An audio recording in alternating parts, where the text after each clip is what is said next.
Oh, all right. Now talk to me, man. Who's really making the noise? Who do you have your eyes on as an artist when you look around the landscape?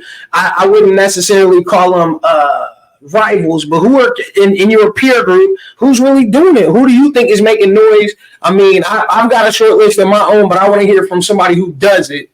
Let me hear yours first. Just nah, man, I put you on the spot. Well, you see Bird's doing a lot of moves right now. Fact. Now, obviously, the Rich Tay shit, and everybody knows, me and Bird got a good relationship. So, yeah. He's always moving, doing something.